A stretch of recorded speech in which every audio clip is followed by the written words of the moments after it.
Hey everyone, welcome back. My name is Mandy and today we're going to be talking about my father's world, but more specifically how I am teaching two of their separate curriculums in one day without losing my marbles. I've had a lot of questions because even though we're doing the family cycle, I am doing two separate family cycles. And I'm going to explain why, and then I'm going to explain how I'm able to do that in case this is something that you might be thinking of. So first, if it is your first time here or if you haven't yet, please go ahead and hit that subscribe button. And if you want to get all the alerts of when I actually make a new video, just hit that bell button. And while you're at it, go ahead and hit that like button because it actually does help me and my channel out a whole lot. Okay, so I struggled with the concept of this at the beginning and I was so super nervous about starting two different my father's world parts of the cycle. So the blue books are part of the investigate cycle, and typically the way you do this is a family style. So most of the time if your student falls within certain grades, like say 2nd to 8th grade, you can actually teach them together in the same curriculum. It's cheaper, it's easier, and it's much less stressful. However, my children like to be difficult. Maybe some of you can relate. I'm just gonna be real. You guys know that I pretty much just tell you how it is, and I don't intend on sugarcoating anything when it comes to this. My children can be extremely difficult when it comes to teaching family style. They just don't like it.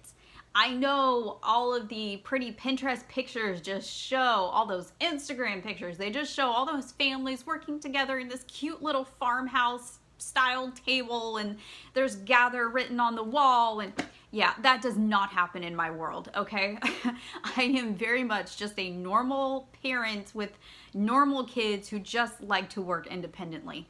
And here's the thing, my 4th grader, when he saw the exploring countries and cultures, the entire set, when he saw it online, he fell in love, like head over heels. He wanted to do it, like absolutely 100%. That was the only curriculum that he wanted to do, and he was so excited when he saw the books that came with this because not only has he not done a geography unit yet, but it's very bright and colorful, and it just really spoke to him, and for lack of better words. So when we had looked at possibly doing Exploration to 1850 for both of them, he wanted to cry because he had his heart set on ECC, Exploring Countries and Cultures.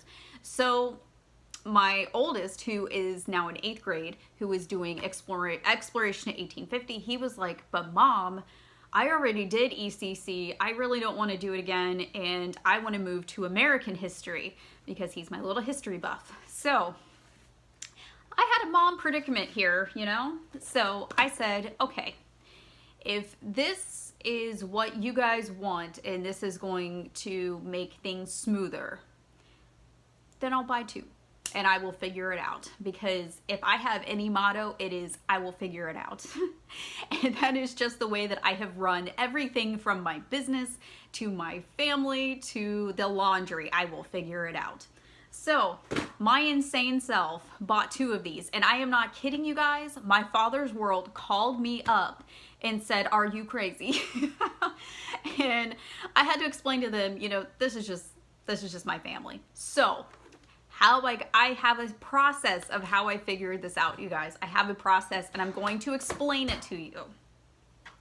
So what I did, and newer homeschool parents, this might be a little bit more difficult for you, but it is possible, okay? It is possible if this is something that you want to do. If you're not as crazy pants as me, then just do one. Just do one. So here's what I did. I got out a piece of paper. Like, this is actually the paper that I used. This is what I did. Okay, so the first step was I wrote down their names. You know, I split the paper in half. I wrote down one name on one side, one name on the other side. And then I made 2 columns for each of their names. One for independent and one for assisted. And I listed the subjects accordingly in those columns. So anything that they could do independently, like handwriting or spelling practice or vocabulary or typing. Anything that they do not need me for, I wrote in that independent column. And then anything that they needed my assistance for, like all the My Father's World things, whether or not the Abeka things needed assistance on that, went in that column. And I got all the subjects listed out. Now, make sure that when you do this that you don't forget any of the subjects, because then it just throws you for a loop later on.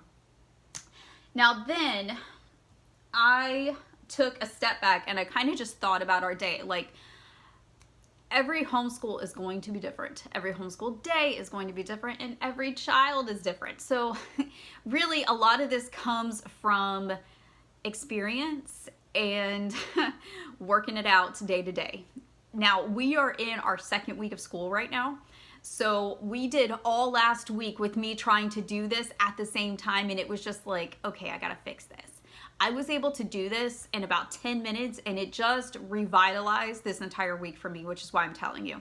So take a step back, think about your day, think about the priorities, and think about each child individually. Does one child do better to get math over with in the morning? Are they stronger in the morning and want to get those subjects out of the way? That might be something you want to think about. Now, then I started putting them in order, okay? So I made two opposite schedules. One child, so let's say child A, has all the assisted things in the morning and all the unassisted in the afternoon. On the opposite side, it is completely opposite. So child B has all the assisted and then unassisted, but we're gonna flip it around. So when one child is doing the assisted things, the other child is doing unassisted. And then in the afternoon, it's the same thing. Child A does, what did I say? Unassisted, and then child B does assisted. So I'm moving from one child to the next, and that way I'm not overlapping myself. I'm not overscheduling myself, okay? I hope that that makes sense and that I didn't say assisted and unassisted way too many times. So let me clarify. Child A in the morning is independent, and in the afternoon is assisted. Child B is assisted in the morning and independent in the afternoon. There, I think I did it right that time. Hashtag not a professional YouTuber. Okay, so because My Father's World needs a little bit more of assistance, that means that one child is doing My Father's World in the morning and the other is doing it completely in the afternoon. So one is before lunch and one is after lunch. So that way I am not overscheduling me and I keep my sanity that way. And I have found that this system is actually working out so much better because I can concentrate on that one child and this one curriculum at once and just do the whole thing and streamline the entire process. So this has been much easier, and that way I can do 2 different curriculums in one day and I'm not losing my marbles. So it does work, and don't forget to add in little things, okay? Like book basket. Book basket is one of these things. I actually put the book basket from here in the independent column and that actually helps me. It buys me a little bit of time if I need to work with the other students during that time. So let's say student B finishes all his independent work while I'm still working with student A, then I can tell him, hey, go look in the book basket and read your book basket book until I'm finished here. And then that way we make sure we get in all the book basket things, or he can do his scripture memory, his verses there, or he can practice his vocabulary cards, things that are inside the My Father's World that are independent. So there's going to be all kinds of things in here broken up that are independent things. My Father's World covers not just history, but Bible, history, geography, vocabulary, spelling if you choose to add it in. There are so many different things, and even science and reading and literature. There's all kinds of things that are involved in here, and some of them you can pick out and have them do independently.